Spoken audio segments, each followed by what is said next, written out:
Welcome, everybody. Welcome to another episode of PEM Rules, the Pediatric Emergency Medicine podcast.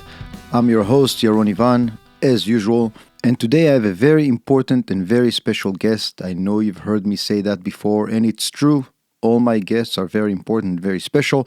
But today I'm going to talk to Elizabeth. Elizabeth is one of our pediatric emergency medicine nurses. She is actually the charge nurse who works in our hospital. Elizabeth is originally from Fort Worth, Texas. She graduated nursing school from Auburn, Alabama in 2008. Initially started working in the oncology department in our children's hospital, but she has been working as a pediatric emergency medicine nurse for the last 9 years and has been the charge nurse in our hospital for the last 6. I'd like to dedicate this episode to all the nurses out there, specifically pediatric emergency medicine nurses. You guys are the ones who help us take care of our patients, help us be better doctors, more compassionate doctors, and really without you, we wouldn't be able to do what we do. So thank you, all of you nurses out there. I hope you are listening. Welcome, Elizabeth. Thank you very, very much for coming on the show. How are you? I'm good. Thanks for having me. You're very welcome. So, Elizabeth, I've been a pediatric emergency doctor for like 6 years now, or 9 if you want to include fellowship. And I guess in my mind, I have the notion of who is the perfect pediatric emergency medicine nurse that I want to work with.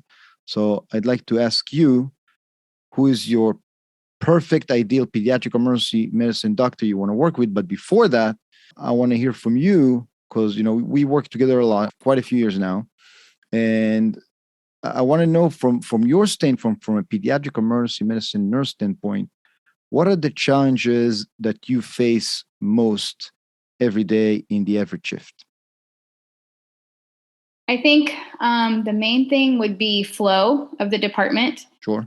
Ultimately, the charge nurse's role is to maintain flow, get patients in, out, and or upstairs, wherever they need to be, so that we can keep moving and not be at a standstill. So I think the biggest challenge is when you would have a provider that has laid out, this is what we're going to do, and you think that's the plan, and then the plan changes, or your results are contingent upon adding new orders. Not knowing your plan up front and being maybe more ambiguous, I think creates quite a delay in the flow. Not being able to make a clear, concise decision, but more of a if this, then this creates a delay. So I think not having a clear plan from the beginning creates probably the biggest challenge. Okay. So that is to do with the attendings, and that's actually very good for us attendings to hear. What about other challenges with regards to patients, colleagues, specific conditions or pathologies that you see? Anything else, not necessarily just as a charge nurse or just as a nurse in general? I think, although obviously numbers are important to the department, sometimes it gets a little cumbersome when we don't see, the sick patients. It's more of the primary care things or things that could be handled outpatient, or pediatricians send in something that may not, that our attending and or our nursing staff feel is an emergency room appropriate diagnosis or reason to send a patient. And those kind of patients come with expectations, which can also tie up a lot of time in the emergency room. I also think some of our challenges, of course, right now with COVID and the past 2 years have been staffing, having the right amounts of staff, but also having competent, solid staff. Those can also be big challenges too. You need staff that will buy in and come to work ready to work, and that are good teammates that are willing to work with a physician and really collaborate and be part of the team. Right. No, I couldn't agree more. And you actually bring up a very, very good point. I tell that to the residents all the time. I think if you want to be a pediatric emergency medicine doctor, you got to accept the fact that by far most of what you will do is not even close to emergencies. We take care of emergency situation often, but not by far, not every day, not very often. And specifically, working with you, I noticed that you do a very, very good job managing those expectations. And when those patients come in with primary care like concerns and whatnot that for us seem very trivial because we're experienced and because we have the medical background. I know I think you do specifically a very good job in managing those expectations and kind of diffusing the tension in the room. What would be your advice for less experienced nurses with those patients when they come in very concerned about something that you know is very trivial, very benign, yet their expectations are high and their concerns are very high? How do you deal with those? What's your advice for other nurses and how to deal with those? I think my biggest advice is being a listener. Listen to what the parents say. It may not be an emergency to you, but to them it is.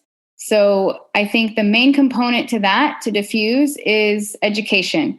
So it's also helpful if you and the physician are on the same page with the education, because if you say something and then the attending comes in and reiterates what you've said, you just built a solid foundation of education to provide to the family.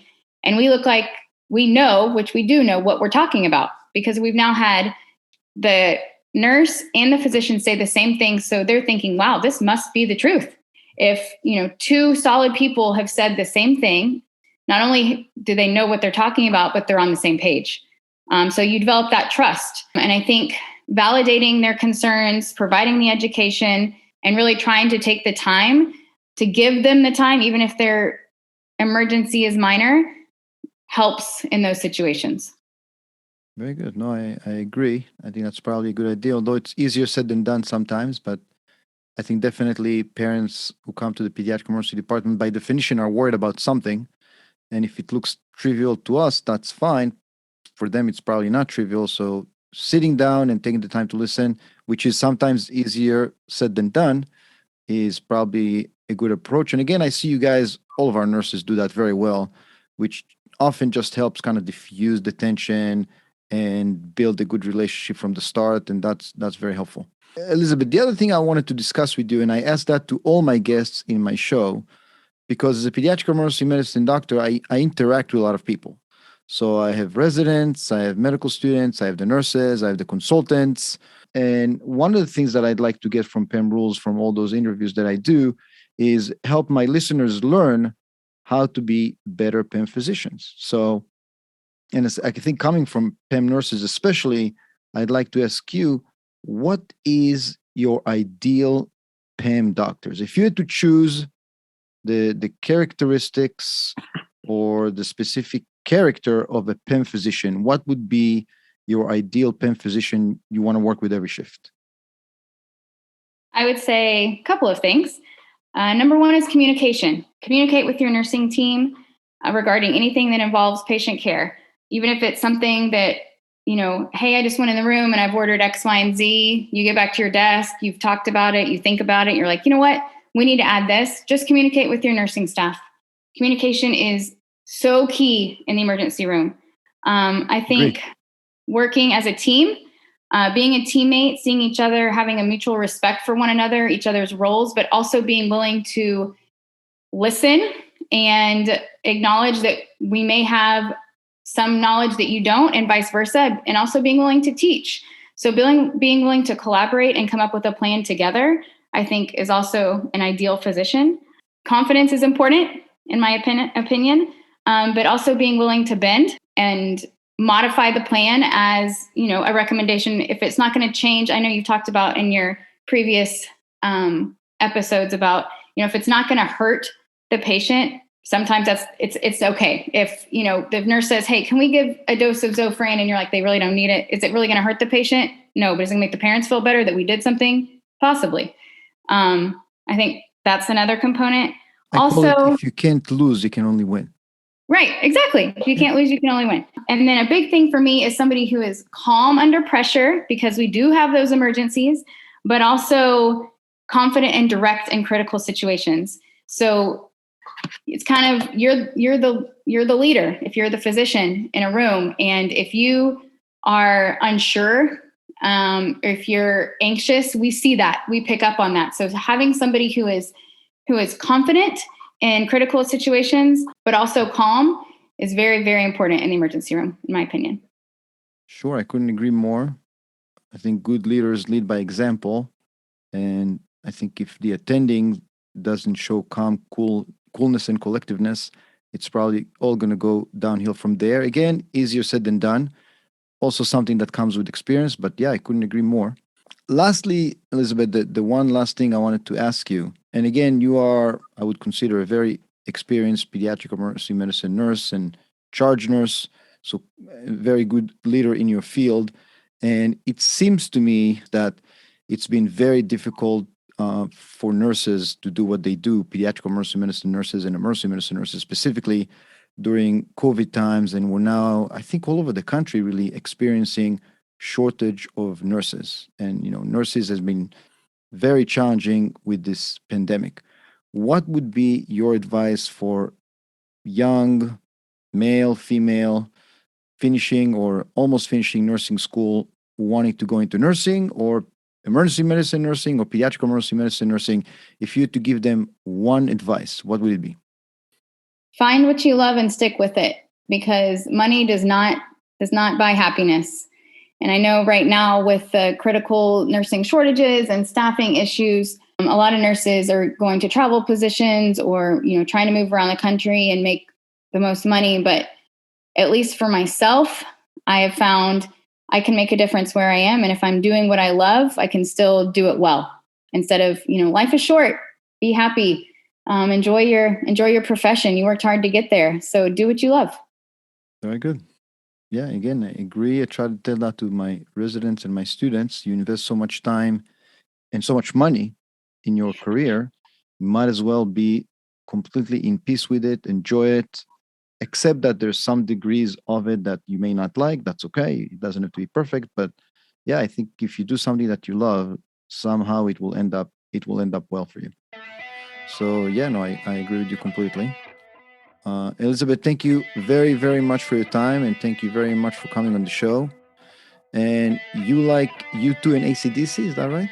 Yeah, that works. You do? All right. So we're gonna have I guess we're gonna have a U2 outro. We're gonna have to work on something. Great. Thanks for having me, Dr. Ivan. Thank you, Elizabeth, for coming on the show. Appreciate your time. And yeah, that is U2 for you. Hold on.